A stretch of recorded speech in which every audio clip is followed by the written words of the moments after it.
오늘 하나님께서 우리에게 주신 말씀은 마가복음 15장 33절부터 38절까지의 말씀입니다. 제6시가 되매 온 땅에 어둠이 임하여 제9시까지 계속하더니 제9시에 예수께서 크게 소리 지르시되 엘리 엘리 라마 사박다니 하시니 이를 번역하면 나의 하나님 나의 하나님 어찌하여 나를 버리셨나이까 하는 뜻이라. 곁에 섰던 자 중 어떤 이들이 듣고 이르되 보라 엘리야를 부른다 하고 한 사람이 달려가서 해면에 신 포도주를 적시어 갈대에 꿰어 마시게 하고 이르되 가만두라 엘리야가 와서 그를 내려주나 보자 하더라. 예수께서 큰 소리를 지르시고 숨지시니라. 이에 성소 휘장이 위로부터 아래까지 찢어져 둘이 되니라. 아멘. 사순절 다섯째 주간입니다. 예수님께서 누가복음 5장 32절에 이렇게 말씀하셨습니다. 내가 의인을 부르러 온 것이 아니요 죄인을 불러 회개시키러 왔노라. 지난주 우리가 함께 나누었던 말씀대로 죄 묵상하고 회개하는 기도를 하시는 분들이 계신지 모르겠습니다. 힘든 기도입니다. 하지만 성령님께 부탁드리고 기도하는 수고를 계속 해나가시면 하나님으로부터 존재가 새털처럼 가벼워지는 은혜, 또 영혼이 시원케 되고 자유케 되는 은혜를 경험하게 되실 것입니다. 영혼 깊은 곳으로부터 깊은 의로와 평강의 은혜를 경험하게 되실 것입니다.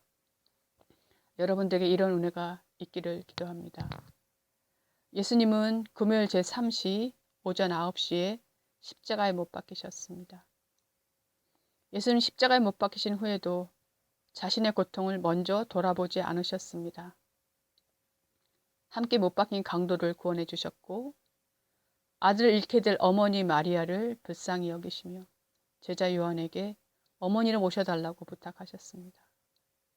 또 자신을 못 박는 이들에게 그들의 죄를 아파하시며 아버지 저들을 사하여 주옵소서 하나님께 용서를 빌어 주었습니다. 이렇게 예수님께서는 마지막까지 사람들의 구원을 위해 일하셨고 자신의 고통보다 다른 이의 고통을 먼저 헤아리셨습니다. 예수님께서 이러시는 동안에 종교 지도자들과 무리들은 예수님을 비웃으며 조롱했습니다. 저가 남은 구원하였을 때 자기는 구원할 수 없도다. 이들의 희롱은 모두 사실이었습니다. 예수님은 자신과 다른 사람을 동시에 구원할 수는 없으셨습니다. 예수님은 세상을 구원하시기 위해서 자신을 희생하기로 작정하셨습니다. 예수님께서 제3시 오전 9시에 못 박히시고 3시간 정도가 흘렀습니다. 제6시 정오 12시쯤이었습니다. 갑자기 온 땅에 어둠이 임했습니다. 평소 같으면 태양이 가장 밝게 빛날 때였지만 해가 차츰 빛을 잃기 시작했습니다. 그러더니 온 땅이 흑암으로 덮였습니다. 흑암이 십자가 위에 예수님을 덮어버렸고 예수님 흑암 가운데 던져지셨습니다. 그리고 그렇게 이 어둠이 3시간 동안 계속되었습니다. 제9시 오후 3시경쯤 어둠 가운데서 예수님이 크게 소리를 지르셨습니다. 엘리 엘리 라마 사박다니 나의 하나님 어찌하여 나를 버리셨나이까. 온 땅을 덮은 어둠 가운데서 예수님의 외침이 울렸습니다. 예수님께 외치신 것은 놀랍게도 십자가에 못 박힌 육체의 고통이 아니었습니다. 하나님 왜 저를 버리셨습니까? 하나님께 나를 버리셨다고 절규하고 계십니다. 많은 이들이 예수님께서 하신 이 기도가 잘 이해가 되지 않는다고 합니다. 하나님께서 왜 아들을 버리셨을까요? 의문을 품으며 하나님께서 아들을 버리신 것이 이해가 안 된다고 합니다. 또 어떤 이들은 사랑이신 하나님께서 어떻게 아들을 버리시겠어요? 하나님께서 아들을 버리신 것이 아니고 예수님께서 십자가 고통이 너무 크셔서 하나님께 버림당한 것처럼 느끼신 것 뿐이에요 라고 말합니다. 예수님께서 십자가에서 어찌하여 나를 버리셨나이까 외치신 것이 진짜 버림받음에 대한 것인가 아니면 단지 예수님의 느낌이신가? 여러분 어떻게 생각하시나요? 예수님께서 하신 이 절규는 단지 예수님의 느낌만이 아니십니다. 하나님께서는 실제로 예수님을 버리셨습니다. 십자가의 고통이 너무 크셔서 예수님이 그렇게 느끼신 것이 아니라 실제로 하나님은 예수님을 버리셨고 예수님은 하나님께 버림받으셨습니다. 예수님은 실제 버림받은 경험의 상태를 이렇게 외치신 것입니다. 여기서 십자가 형벌의 참된 의미를 발견합니다. 십자가는 외적으로는 참혹한 육체의 죽음이며 영적으로는 하나님께 버림받는 것입니다. 하나님께 유기당하는 것, 버림받는 것, 이것이 바로 십자가입니다. 예수님께서는 실제로 십자가에서 유대인으로부터 신성모독죄로 버림받으셨고 로마인들에게서는 반란죄로 처형당하셨으며 하나님 아버지에 의해서는 정죄당하고 버림받으셨습니다. 그렇다면 하나님께서는 왜 아들을 버리셨을까요? 왜 예수님은 하나님께 버림을 받으셔야 했을까요? 예수님께서 하나님을 부르시는 호칭에서 그 실마리를 찾아볼 수 있습니다. 예수님 십자가 위에서 7번의 말씀을 하셨습니다. 이 중 4번은 제자 요한과 강도에게 하신 말씀이고 스스로에 대해서는 목마르다, 다 이루었다 말씀하셨습니다. 그리고 나머지 3번은 예수님께서 하나님을 향해 하신 기도입니다. 오늘 본문을 제외하면 2번은 아버지 저들을 사하여 주옵소서. 아버지 내 영혼을 아버지 손에 부탁하나이다. 기도하셨습니다. 예수님은 이 2번의 기도에서 하나님을 아버지로 부르십니다. 그런데 오늘 본문에서만 하나님을 아버지가 아닌 나의 하나님으로 부르십니다. 나의 하나님 어찌하여 나를 버리셨나이까. 예수님께서 십자가의 고통이 너무 크셔서 하나님께 실망하고 분노해서 하나님을 아버지가 아니라 하나님이라고 부르신 것일까요? 물론 이렇게 해석하는 이들도 있습니다. 예수님께서 하나님이라는 호칭을 아버지에서 하나님으로 바꾸신 것이 의미가 있습니다. 예수님은 다른 2번의 기도처럼 아들로서 하나님을 부르시지 않으셨습니다. 아버지와 아들의 관계 안에서 하나님을 부르신 것이 아닙니다. 죄인된 모든 인간, 모든 인류를 대신하여 하나님을 부르신 것입니다. 죄인인 인간은 감히 하나님을 아버지라고 부를 수 없었습니다. 예수님께서는 죄인인 인간과 자신을 동일시하셨습니다. 자신을 스스로 죄인 삼으셨습니다. 그리고 죄인인 모든 인간을 대신해서 아버지가 아니라 하나님으로 부르신 것입니다. 또한 인간을 대신하셔서 인간이 받아야 될 형벌로서 하나님께 버림을 당하신 것입니다. 칼빈은 이렇게 말했습니다. 만약 그리스도께서 육신만 죽으셨다면 그는 육신의 구속자밖에 되지 못하셨을 것이다. 그러나 그분은 정죄받고 버림받은 인간의 무서운 고통을 그의 영혼까지 담당하심으로 더 크고 엄청난 값을 치르신 것이다. 그렇습니다. 예수님께서는 십자가에서 육체의 죽음뿐만 아니라 그 영혼으로서 하나님께 버림받으시는 무서운 고통을 겪으셨습니다. 그 영, 혼, 육을 다하여 우리를 위해서 모든 것을 담당하여 주셨습니다. 하나님께서는 우리를 버려야 함에도 우리를 사랑하셔서 우리 대신하여 아들을 버리셨습니다. 예수님께서 하나님께 버림받으셨다는 것은 우리 죄의 궁극적인 대가가 하나님께 영원히 버림받는 것이라는 것을 알게 하십니다. 만약 예수님께서 버림받아 주지 않으셨다면 우리가 하나님께 버림받아야 했고 예수님께서 흑암 중에 부르짖는 그 기도는 곧 우리의 기도가 되었을 것입니다. 죄값으로 우리가 하나님께 영원히 버림당하며 그 고통 속에서 나의 하나님 어찌하여 나를 버리셨나이까 가슴치며 하나님께 부르짖어야 했을 것입니다. 이 모든 고통과 두려움 속에서 예수님이 우리를 건져주신 것입니다. 예수님께서 하나님에 의해 어둠에 던져져 버림받으신 고통은 어떠한 것이었을까요? 그것이 어떠한 고통이기에 숨쉬기조차 어려운 그 고통 속에서도 육체의 고통이 아닌 버림받으신 고통을 외치셨을까요? 제가 이번 설교를 준비하면서 본문을 묵상하고 나의 하나님, 어찌하여 나를 버리셨나이까 하신 예수님의 기도를 제 속으로 반복하고 있었습니다. 어느 순간 제 안에 깊은 절망감이 일어났습니다. 이 절망감은 제 것이 아니었습니다. 예수님의 절망감이었습니다. 하나님께 버림받으신 예수님의 깊은 슬픔과 절망감이었습니다. 예수님의 슬픔과 절망이 제 안에 스며들었고 제 마음이 너무 묵직하고 아팠습니다. 예수님께서는 우리 죄를 대신하여 십자가에서 육체의 고통을 겪으셨고 영혼으로는 하나님께 철저히 버림당하셨습니다. 하나님께 버림당한다는 것은 단순히 버림당한다는 것이 아닙니다. 이것은 실제적으로 하나님과 완전히 분리되고 하나님과 끊어지는 것, 철저히 하나님의 부재 가운데 놓이는 것입니다. 하나님은 빛이시며 조금 더 어둠이 없으신 분입니다. 이러하신 분께서 어둠에 둘러싸여 있다고 하는 것은 예수님께서 하나님으로부터 완전히 단절되셨다는 것을 상징하는 것입니다.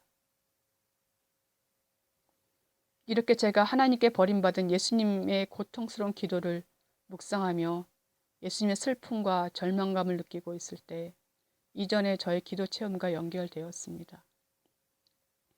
20년 전쯤에 제가 예수님의 생애를 묵상하는 기도를 하면서 영적 지도를 받은 적이 있습니다. 여러 가지 기도 주제 가운데 지옥에 대해 기도하게 되었습니다. 성경에 나타난 지옥에 관한 말씀들을 본문으로 해서 여러 차례 지옥 묵상을 했는데 마지막 기도 때였습니다. 제가 기도 안에서 갑자기 무언가에 이끌려서 깊은 어두운 가운데로 빨려 내려갔습니다. 끝이 있는지 없는지 알 수 없는 채 한없이 아래로 내려갔습니다. 그런데 그것이 어찌나 무서운지 제 안에서 쉼없이 비명이 터져 나왔습니다.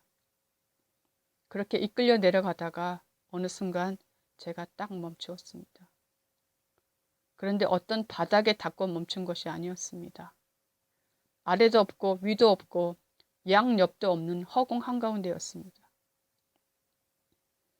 무언가 바닥에 닿는 것도 없는데 제가 허공 한가운데에 딱 멈추어 앉았습니다. 어떻게 이럴 수 있지 생각하고 있는데 저를 감싼 어둠이 눈에 들어왔습니다. 그 어둠은 우리가 세상에서 경험하는 그런 어둠과는 다른 차원이었습니다. 그 어둠 속에서 나라는 존재는 있다고 느낄 뿐 나조차 볼 수 없었습니다. 그냥 어둠 자체인 어둠이었습니다. 그 완전한 어둠 속에 제가 던져졌고 홀로 있었습니다. 그렇게 어둠을 느끼다가 너무 무서워서 엉엉 울었습니다. 무엇을 어떻게 해야 될지도 몰랐습니다. 그냥 너무 두렵고 무서워서 엉엉 울고 있었습니다. 그런데 어느 순간 제 울음의 빛깔이 달라졌다는 걸 느꼈습니다. 조금 전까지는 나를 둘러싼 흑암이 너무 무서워서 울었는데 지금은 무서워서 우는 게 아니었습니다. 이 울음의 의미가 뭐지? 생각하는데 서러움이었습니다. 제가 서러움으로 울고 있었습니다. 그러다가 왜 내가 서럽지? 생각하는데 그것은 하나님께서 내가 여기 있다는 것을 모르신다는 것이었습니다. 하나님께서 내가 여기 있는 것을 모르신다. 이것을 내가 알고 서러움으로 울었던 것입니다. 내가 어디에 있든지 하나님께서 내가 어디에 있는지 알기만 하신다면 나를 구해 주실 텐데, 나를 구원해 주실 텐데, 내가 여기를 벗어날 소망이 있는데, 그런데 하나님께서 모르시는구나. 이것이 너무 서러웠던 겁니다.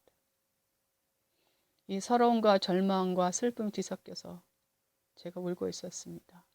그러면서 하나님께서 내가 어디 있는지 모르시는 것이 아니라 내가 있는 곳은 하나님과 완전히 분리된 곳, 하나님과 영원히 단절된 곳, 하나님께서 부재하신 곳, 하나님께서 안 계신 곳이구나 알게 되었습니다. 그리고 이것이 그 어둠보다 더 무섭고 두려웠습니다. 흑암도 두려웠지만 더 두려운 것은 하나님께서 안 계신 곳에 내가 있는 것이었습니다. 하나님으로부터 끊어진 것이었습니다. 이렇게 두려움 속에서 서럽게 울다가 기도를 마쳤습니다. 20년 정도가 지났지만 지금도 깊은 어두움 가운데 던져져서 하나님께서 안 계신 곳에 있던 그 두려움의 느낌이 아직도 생생합니다. 그런데 저는 이 기도를 이해할 수가 없었습니다. 지옥 기도를 하는데 이런 어둠은 뭐지? 왜 내가 이런 어둠에 떨어졌지? 하는 것이었습니다. 저는 지옥하면 예수님께서 말씀하신 풀못불이나 또 계시록에서 말씀하신 불구덩이만 생각하고 있었습니다.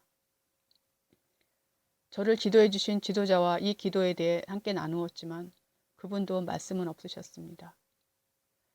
그 후 10년 동안 시간이 흘러서 이 기도를 깨닫게 되었습니다. 사순절 새벽 기도를 위해서 설교를 준비할 때였습니다. 마태복음 22장 12절에서 14절 말씀입니다. 임금이 손님들을 보러 들어올세 거기서 예복을 입지 않은 한 사람을 보고 이르되 친구여 어찌하여 예복을 입지 않고 여기 들어왔느냐 하니 그가 아무 말도 못하거늘 임금이 사원들에게 말하되 그 손발을 묶어 바깥 어두운 데 내 던지라 거기서 슬피 울며 이를 갈게 되리라 하니라. 청함을 받은 자는 많되 택함을 받은 자는 적으니라. 예수님께서 바깥 어두운 데 내 던지라 하시는 말씀이 제게 꽂혔습니다. 제 기도 체험에 대한 의문이 풀렸습니다. 제가 기도 중에 체험한 그 어둠이 바로 예수님께서 지옥을 설명하실 때 지칭하신 바깥 어두운 데였습니다. 제가 그 바깥 어두운 데 던져진 것이었습니다. 그리고 그 어둠 가운데 절망으로 서럽게 울었던 것이 예수님께서 거기서 슬피 울며 이를 갈게 되리라 하신 그 말씀이었습니다. 예수님께서 말씀하신 바깥 어두운 데가 단순한 비유가 아니었습니다. 저는 예수님의 모든 말씀들은 그저 하시는 말씀들은 하나도 없다는 것을 알게 되었습니다. 단지 우리가 주의를 기울이지 않는 것이고 알아듣지 못하는 것뿐이었습니다. 예수님께서 우리 죄를 대신해서 하나님께 그 영혼까지 완전히 버림받아 주심은 우리의 최종적 형벌은 하나님께 버림받아 하나님과 영혼이 끊어지는 것이라는 것을 하나님께서 안 계시는 곳에 던져지는 것이라는 것을 말씀하시는 것이었습니다. 불못이나 바깥 어둠에 던져지는 것은 죄인들이 하나님께 받는 외적 형벌이고 그 영혼의 형벌은 내적인 형벌은 그곳에서 하나님과 단절된 채 영원히 사는 것이었습니다. 우리가 진정으로 두려워야 할 것은 불못이나 바깥 어둠에 던져지는 것이 아니라 하나님께 버림받아 하나님과 끊어지는 것입니다. 하나님께서 안 계시는 곳에 내가 있는 것입니다. 예수님께서 바로 이곳에서 우리를 건져 주신 것입니다. 지옥이 아무리 뜨거운 불못이고 블랙홀 같은 깊은 어둠이라고 해도 하나님께서 함께 하시기만 한다면 소망이 있습니다. 구원의 소망이 있습니다. 살아갈 수 있습니다. 하나님께서 손끝을 적시는 물 한 방울만한 은혜를 주셔도 그것으로 살아갈 수 있습니다. 그러나 하나님으로부터 버림받아 하나님과 분리되면 어떤 소망도 끝입니다. 그래서 하나님께서 안 계신 바깥 어둠, 불구덩이가 영원한 절망이요 영원한 죽음인 것입니다. 우리가 블랙홀 같은 바깥 어둠에 떨어져서는 안 되는 이유는 그 형벌이 두렵기 때문만은 아닙니다. 거기는 하나님께서 안 계시기 때문입니다. 하나님께서 안 계시는 그곳이 바로 어둠이고 영원한 죽음입니다. 예수님께서 그토록 극심한 육체의 고통 가운데서도 그 고통보다도 하나님께 버림받으신 고통을 부리지신 이유가 바로 이것입니다. 하나님과 끊어지고 하나님께서 안 계신 곳에 놓인다는 것이 얼마나 두려운 것인지 알게 하시는 것이며 거기에서 우리를 건져주셨다는 것을 보여주십니다. 나의 하나님, 어찌하여 나를 버리셨나이까?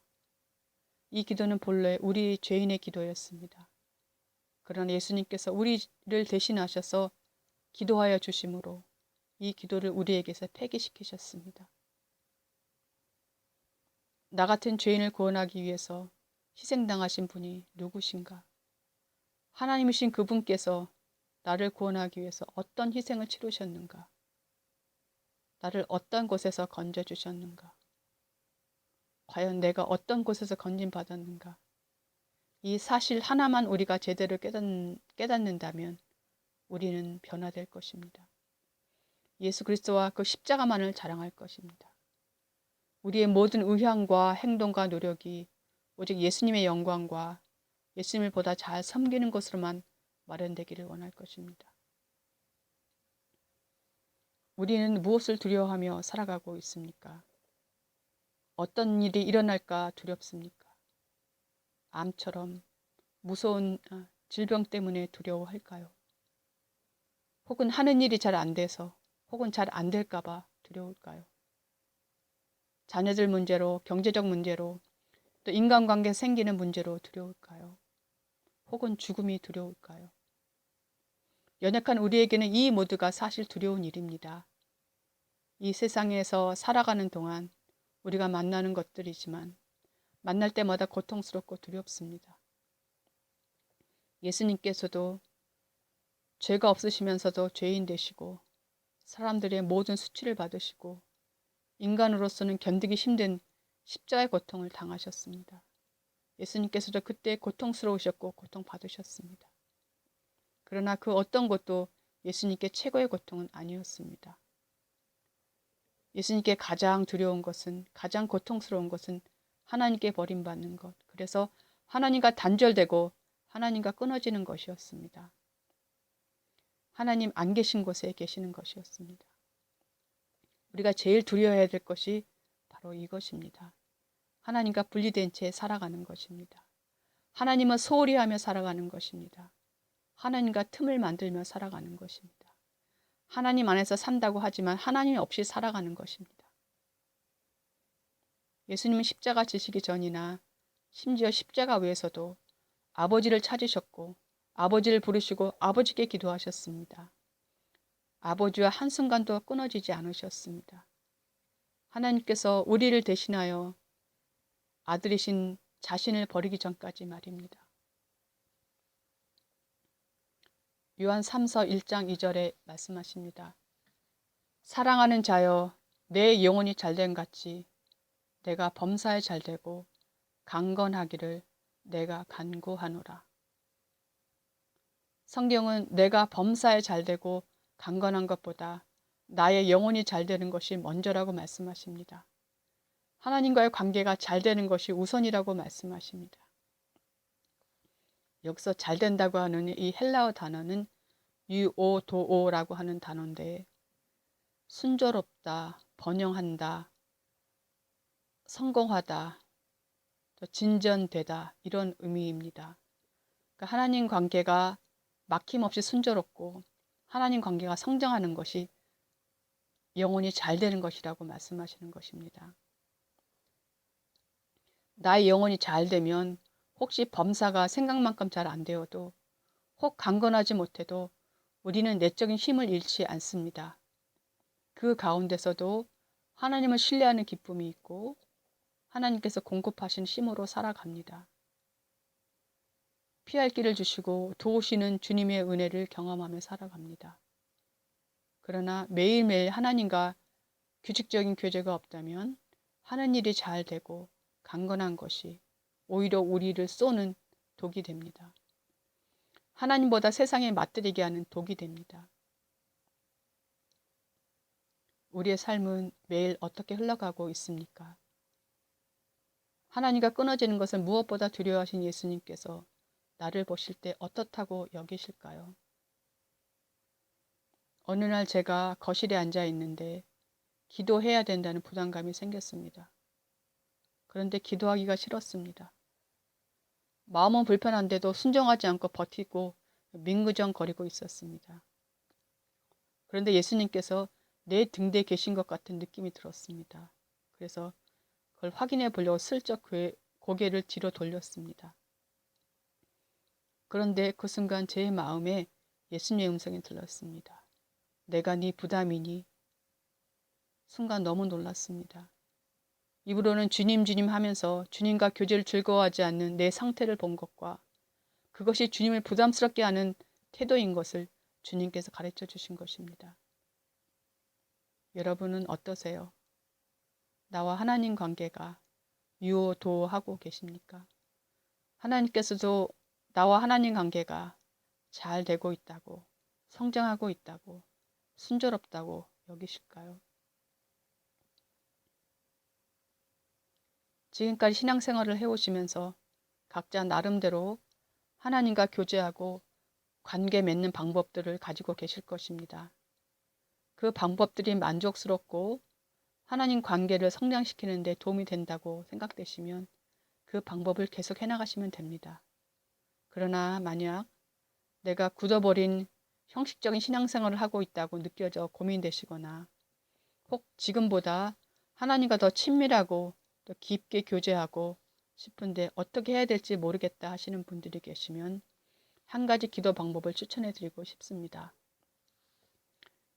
일상 속에서 예수님의 현존을 체험하게 하고 예수님과 하나가 되게 하는데 도움을 주는 기도입니다. 예수 기도입니다.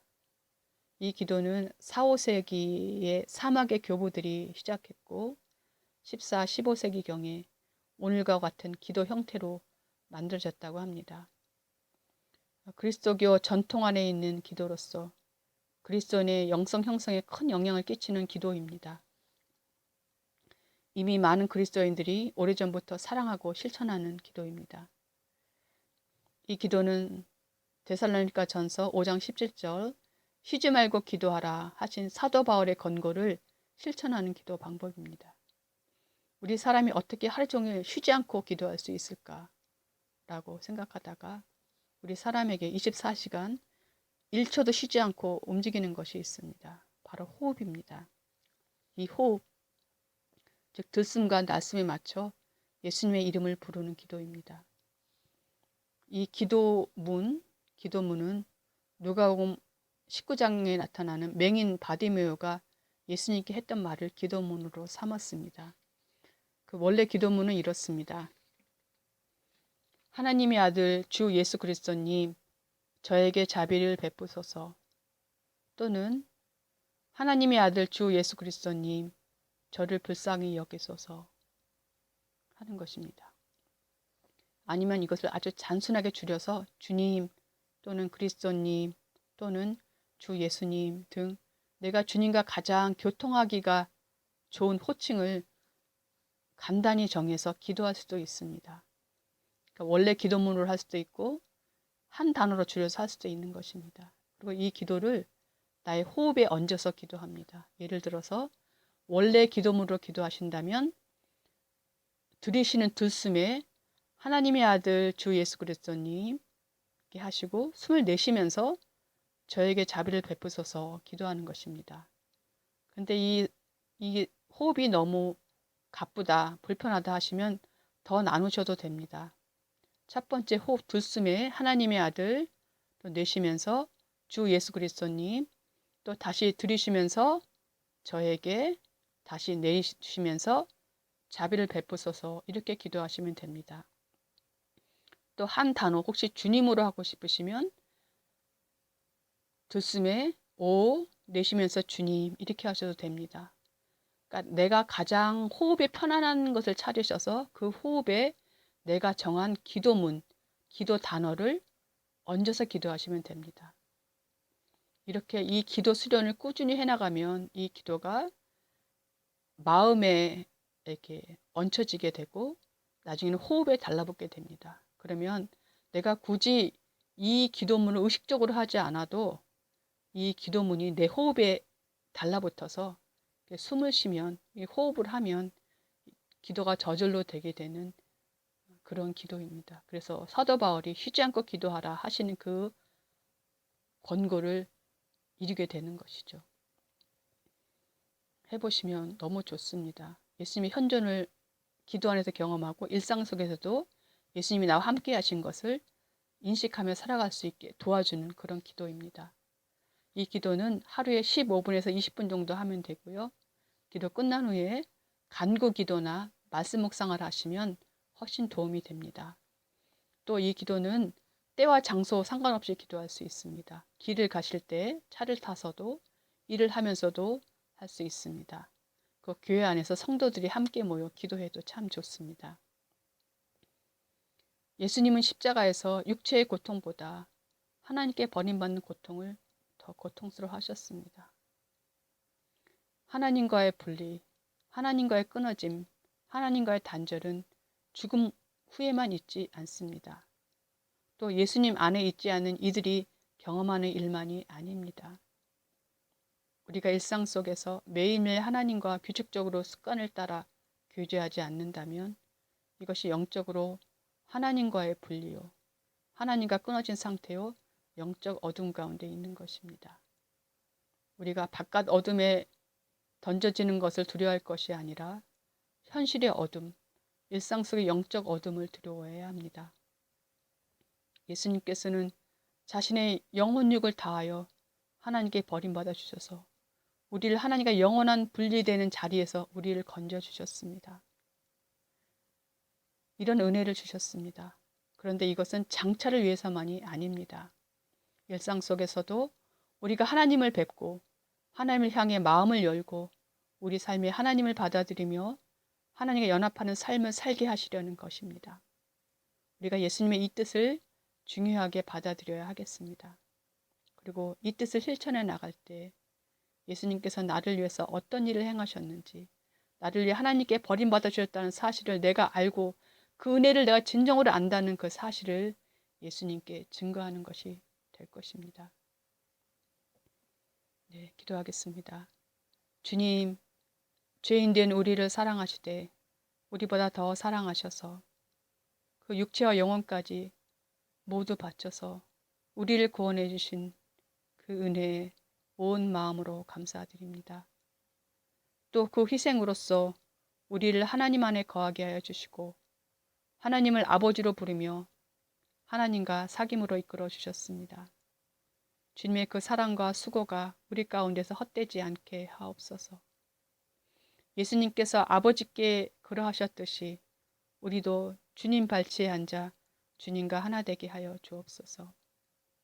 그리하여 우리가 주님의 성품에 점점 깊이 참여하게 하시고 어제보다는 오늘이, 오늘보다는 내일이 주님을 더 닮아가는 자 되게 하옵소서.